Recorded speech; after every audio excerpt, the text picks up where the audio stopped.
internet. So as I said when I did my fall get ready with me video, my favorite foundation for fall was the Bourjois Healthy Mix Foundation, and I really liked it, but I was holding off on buying this. So basically I went to the Bay and I had a little shopping spree at their new YSL boutique, and if you do happen to live in Vancouver, they've done a really nice job with it. It used to be just a regular counter and now it's like this little inset boutique in the store, and it was just really fun going in there and swatching things. She was really friendly and nice, and as you'll see, it is totally worth it to go to a department store like the Bay. If you live in Canada, the Bay works, but in the States a department store too, because if you go to Sephora, getting samples from them is like pulling teeth.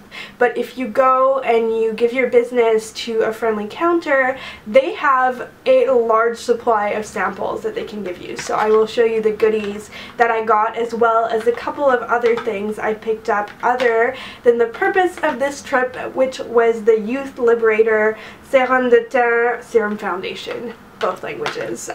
Since we're in Canada, they list it as both. And first of all, I want to talk about the color. So my color, very unsurprisingly, is BR20, which is one of their lightest shades, if not the lightest shade. I was color matched by her.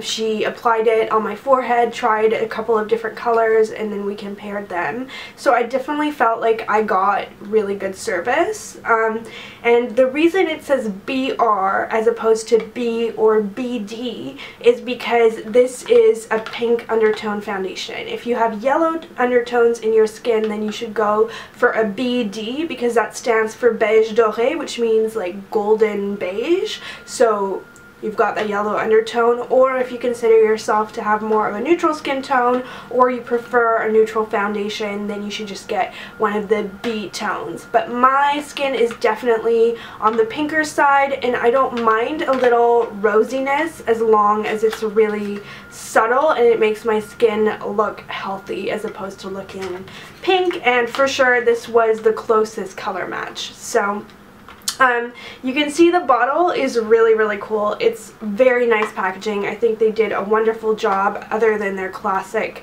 golden boxes that have that Midas touch, I guess. This foundation has a pump, which is definitely one of the reasons I wanted to buy it, because I feel like it will stay good and sanitary for way longer than a foundation with an open top, or a foundation in a tube like the Makeup Forever or the Laura Mercier. All of those are tube foundations.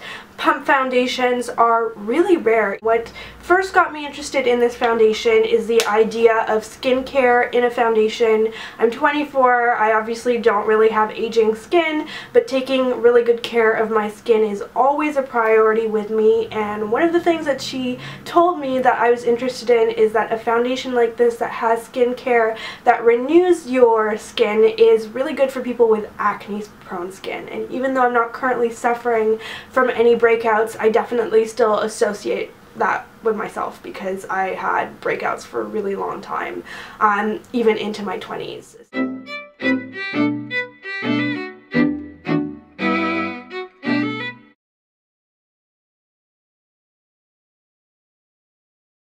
Second thing that I got is a matching powder, and I asked for her advice because I hadn't done any previous research as to which powder I should get, and she said that her favorite for keeping your skin matte but not cakey is the Poudre Compacte Radiance. In English, that's the Matte and Radiant Pressed Powder, and my color is the number 2. They only have 3 colors of this, but that's not too much of a worry because it's basically a translucent powder with different tones to it. So I got what she called the more apricot tone, which, as I said, is number 2. I would definitely say it's a bit more of a neutral powder, which is great. As with most luxury products, a big part of this is the packaging with the little velvet envelope and really nice, substantial feeling metal case. I feel like there's a good amount of powder in this as well, if you can see that. Buying powder when drugstore powders are pretty great from a high-end brand is a bit of a splurge, but I do feel like sometimes they can be a little bit more finely milled than those at the drugstore, and I wanted to get something from the same brand to see how they would work together. So before I forget, I want to let you guys know that for the past 2 years on YouTube, I've always wondered what to do for reviews, because I don't feel like review videos are all that popular. They're kind of long to sit through as well. It's much more exciting to watch a haul than it is to watch a review, but they're nonetheless so useful, and I don't feel right about hauling products sometimes and then not telling you guys what I think about it later. So I have a new Instagram. It's called Florence, and I will link it in the information down below, and if you want to go follow me on Instagram or check it out, I am going to be posting a review on every single one of these products. I really think that's a great way to review products, because then you don't have to sit through me talking about it for 10 minutes. I can just write in the text what I thought and then take a picture of the product and of me wearing it, and it's like a speed review. So that's what I've decided to do. We'll see if it works. If you guys like it, please let me know so that I know that I should keep doing it.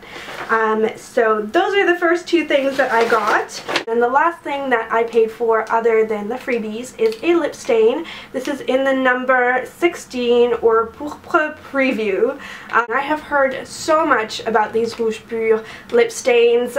People seem to really like them. They're kind of unique in that they go on sticky and then leave you with a totally dry finish within minutes. I actually did try one that she'd sanitized in the store to see if I really liked the color, and it's just a really lovely neutral, and I'm actually going to put some on right now because I'm not wearing anything on my lips, so why not? And then I'll do a swatch for you guys too.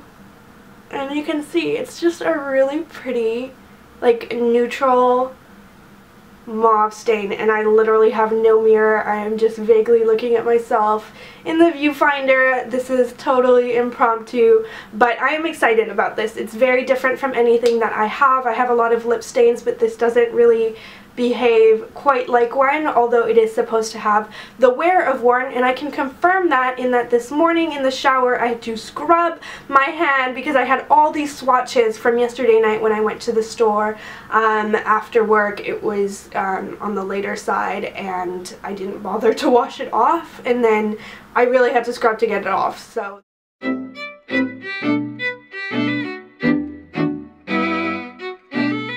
are definitely very long lasting, but I think they also give you some playtime with that creamy stickiness right at the beginning when you apply them, and appealing as that may sound, it's actually pretty smart. So that is the last thing that I bought. She gave me a perfume sample, which is the YSL Manifesto. Then she gave me a mascara sample, which is the Luxurious Mascara for Fall Slash Effect in Baby Doll. Then she gave me a sample of the foundation. So this is the Youth Liberator foundation. I'm hitting it so hard to make a point.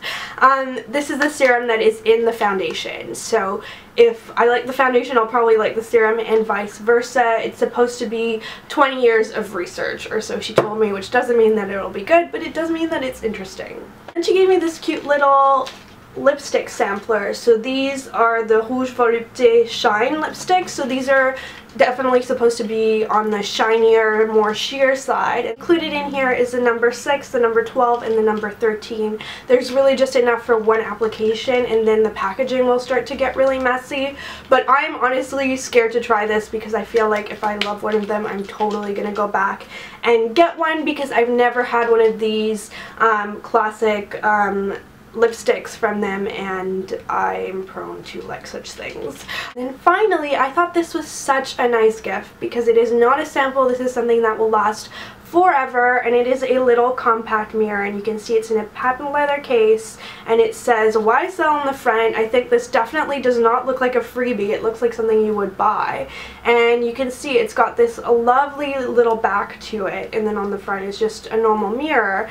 And I think this is just so great to keep in your bag and pull out. It's not like a compact that you need to open. When I had braces, I would have loved this to check my teeth on a paranoid and constant basis, but now this is just a really nice way to check if my face is shiny before I pull out my compact. So I thought that was super nice of her to give that to me. I'd say I made a pretty big purchase. It was expensive because these are high-end products, but she didn't have to give this to me. I definitely did not expect such a nice gift. So I was very thrilled by that, very thrilled with the service that I got. It was definitely a nice experience. Very excited to try these out and let you guys know what I think on Instagram. I think that'll be really fun. So that is it for this little haul, and I will see you in my next video.